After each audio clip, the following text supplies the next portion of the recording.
Ils ont osé le faire. Ils l'ont osé.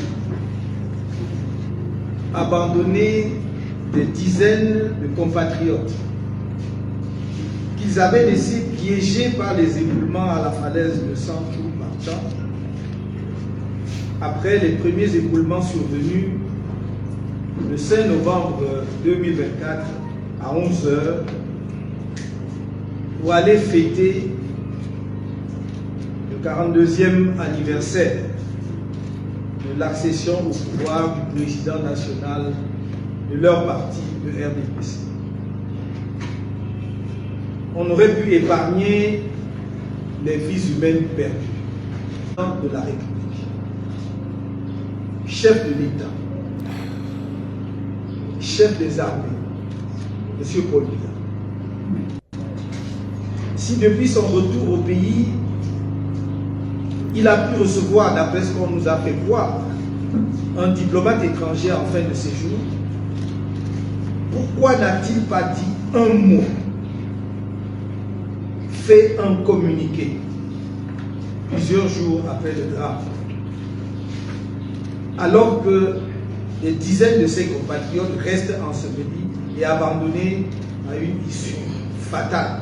Victime de la guerre, qu'est-ce qu'il faudra finalement, depuis 40 ans qu'il est au pouvoir, pour toucher la sensibilité humaine de M. Paul Biya?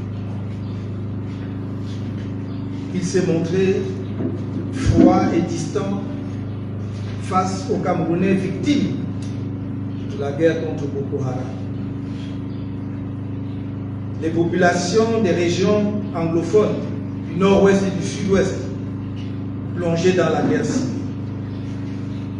Diverses catastrophes naturelles, dont les victimes récentes de l'éboulement du mont Bankolo d'octobre 2023, qui a tué au moins 30 personnes. De l'accident de la circulation survenu le 9 octobre 2024 à Kombe, sur la route Yaoundé-Sambé, et les inondations de la région de l'extrême nord.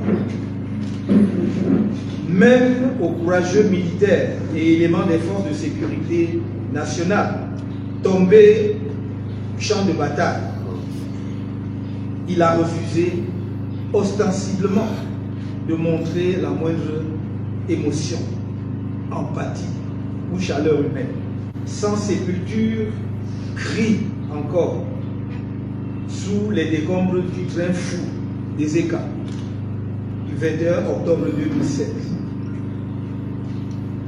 Leurs âmes, comme celles des morts de Ngouaché en 2019 et ceux de la falaise de Tcham du 5 novembre 2024, trouveront-elles jamais la paix? Un père peut-il apprendre l'engloutissement de ses enfants sans entonner le deuil ou exprimer la moindre douleur? C'est bien d'envoyer des mots de réconfort aux dirigeants des pays étrangers frappés par les catastrophes. Mais nous ne recevons jamais le réconfort des autres pays, parce que nos dirigeants se comportent comme si la tragédie qui frappe le Cameroun ne les concernait pas. Comme si les victimes n'étaient pas des êtres humains, des gens dignes de compassion. Devant la tragédie, le silence du président de la République en fonction, devant la tragédie en cours, où des dizaines de ses compatriotes sont ensevelis depuis des jours, est inadmissible. Elle est simplement inhumaine. Il faut aimer les gens et leur en donner les preuves pour avoir la légitimité de les diriger. Y a-t-il un chef de gouvernement dans ce pays? Monsieur le Premier ministre Joseph Dion-Bouté, que faudrait-il pour que la tragédie de vos compatriotes ensevelis à la falaise de Tcham vous touche? À quoi cela sert-il d'être chef de gouvernement si vous n'aimez pas les gens que vous êtes censés gouverner? Monsieur le ministre de l'administration territoriale, à quoi servent des milliards de budget engloutis chaque année dans la fameuse direction de la protection civile? Le ministère de la Défense, à travers le génie militaire, aurait pu tenter de secourir les malheureux compatriotes toujours ensevelis. Il n'en est rien, hélas. Et si le gouvernement de notre cher pays s'estimait dans l'incapacité de faire face tout seul au drame, il aurait pu appeler à l'aide internationale dès la survenance du deuxième éboulement. Mais on est obligé de constater avec tristesse à bord du navire Cameroun.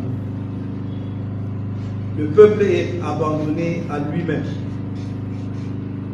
Les fameuses hautes ou très hautes instructions du président de la République, dont des membres de son propre gouvernement contestent publiquement l'authenticité, ne suffisent plus à masquer la situation. En prêtant serment le 6 novembre 1982, le tout nouveau président d'alors, M. Paul Biya, avait déclaré solennellement, je cite, « Je ne faillirai point à mes engagements. » Fin de citation. Malheureusement pour lui et pour le peuple camerounais, il a failli. Et cela depuis longtemps déjà, accompagné dans sa dérive par des flagorneurs sans foi ni loi qui ont préféré abandonner ses compatriotes ensevelis pour aller fêter le 42e anniversaire de son avènement. Notre pays est au bout du rouleau, où le changement n'est plus simplement une nécessité démocratique, mais une exigence existentielle. Que Dieu protège le Cameroun. L'une des raisons pour laquelle je suivrai Maurice Kamto du début jusqu'à la fin, c'est parce que l'amour pour ses compatriotes est le carburant qui anime son engagement politique. C'est parce que c'est l'amour que Maurice Kamto il a pour ses compatriotes. C'est cet amour-là qui est le carburant qui anime son engagement politique. Nul ne peut diriger les gens s'il ne les aime pas. Je vous le dis ici depuis longtemps et je vous avais toujours dit que ce n'était pas ma parole. C'est la parole à laquelle Maurice Kamto m'a nourri quand j'étais en prison. C'est la parole qui a nourri mon âme. C'est pour ça que je suis prêt à tomber par amour pour le peuple que j'aime. L'une des particularités qu'il a, lui, c'est que l'amour est le carburant. Et le carburant qui anime son engagement politique. Nul n'est censé diriger les gens s'il ne les aime pas. Et le problème que nous avons au Cameroun, c'est que nous sommes dirigés par des gens qui ne nous aiment pas. Ils ont osé abandonner. Après avoir abandonné, et ça c'est pas moi qui le dis encore, c'est toujours lui, Maurice Kamto. C'est toujours lui, Maurice Kamto. C'est lui qui dit, ils ont encore osé abandonner après les morts et les boulements de Mbankolo. Ils ont abandonné les victimes camerounaises de la falaise de Tchang pour aller fêter l'accession au pouvoir de Pomba, pendant que Pomba lui-même il est caché. Vous avez vu ces vidéos de Vondoa Yolo en train de faroter Dinabel. Parfois vous devez comprendre que c'est froissant pour le cœur. Ces messieurs, vos vies n'ont pas de valeur. Dès que vous acceptez d'être dirigé par quelqu'un dont vos vies n'ont pas de valeur, ça veut dire que même pour vous-même, vos vies n'ont pas de valeur. Lorsque vous réussissez à dresser, à mettre, à protéger, à sécuriser, à garder à la tête de votre État quelqu'un pour qui vos vies n'ont pas de valeur, alors ça voudrait dire que vos vies pour vous-même n'ont pas la moindre valeur. Non, pas la moindre valeur. Et en termes de valeur, écoutez encore ce qu'il dit, Maurice Kamto. Ce n'est pas moi qui le dis, c'est toujours lui. Chaque fois qu'il y a un éboulement dans un pays voisin, Turquie, Espagne, Allemagne, rapidement Pomba et le gouvernement camerounais, ils écrivent, ils envoient même des lettres. Ça veut dire que les Turcs, je vous avais dit ça ici, que c'est comme si les Turcs sont plus importants pour Pomba que pour nous. C'est-à-dire que nous, les Camerounais, et vous avez trouvé normal. C'est pour ça que je dis que vous êtes tellement complices. C'est-à-dire que pour bien prendre 650 millions de francs CFA, il envoie au gouvernement turc pour un éboulement qu'il y a eu en Turquie. Mais nous, on a un problème ici au Cameroun. Il prend 300 millions, ça ne dit même pas la moitié. Il a posé la question ici. Là, donc, ça veut dire en fait que Pomba, lui, il aime les Turcs plus que les Camerounais et tout. Et vous, qu'est-ce que vous avez dit? Oh, tu peux savoir combien la coopération donne l'argent. Des zombies sur pattes, mais des zombies sur pattes. Ça veut dire que même pour nous, nos vies n'ont pas de valeur. C'est pour ça que Pomba est encore là. Parce qu'il a d'abord démontré à nous-mêmes. Il nous a fait accepter et intégrer que nos vies n'ont pas de valeur. Un dirigeant politique, c'est quelqu'un qui donne de la valeur à vos vies. Et Kamto donne de la valeur à nos vies. Un dirigeant politique, c'est quelqu'un qui dort en pensant au bonheur, au bien-être de ses Camerounais. De son peuple. Mais nous, on n'a jamais reçu. Le Cameroun n'a jamais reçu une lettre de condoléances d'aucun autre pays. Nous, on envoie les lettres de condoléances. On envoie des lettres de soutien. On envoie même l'argent quand il y a des problèmes dans les autres pays. Mais le Cameroun, lui, n'a jamais rien reçu. Parce que c'est comme si nous, les êtres humains du Cameroun, on ne mérite pas la compassion humaine. C'est de ça dont il parle, Maurice Kamto. Il se rend compte qu'on n'a tellement pas de valeur que même les autres pays, quand eux, ils ont des problèmes, nous, on écrit. Mais eux, nous, quand nous, on a des problèmes, ils ne trouvent même pas normal. Ça veut dire que nous sommes devenus un sous-peuple. C'est ça qu'il dit, Maurice Kamto. Et il revient en vous disant que le changement, en ce moment, ce n'est même plus une nécessité démocratique, les enfants. Le pays s'écroule. Il sent la mort. Le changement n'est plus une nécessité démocratique. C'est une nécessité existentielle. C'est une nécessité existentielle. C'est-à-dire que pour notre survie, pour notre existence, il faut que ça arrive. Si ça ne s'opère pas, on va disparaître.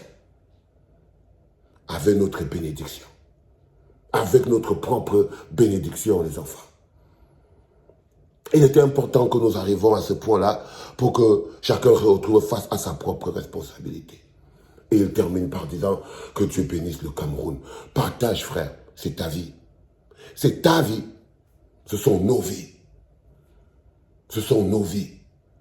Nul n'est censé diriger des gens s'il n'aime pas ces personnes-là.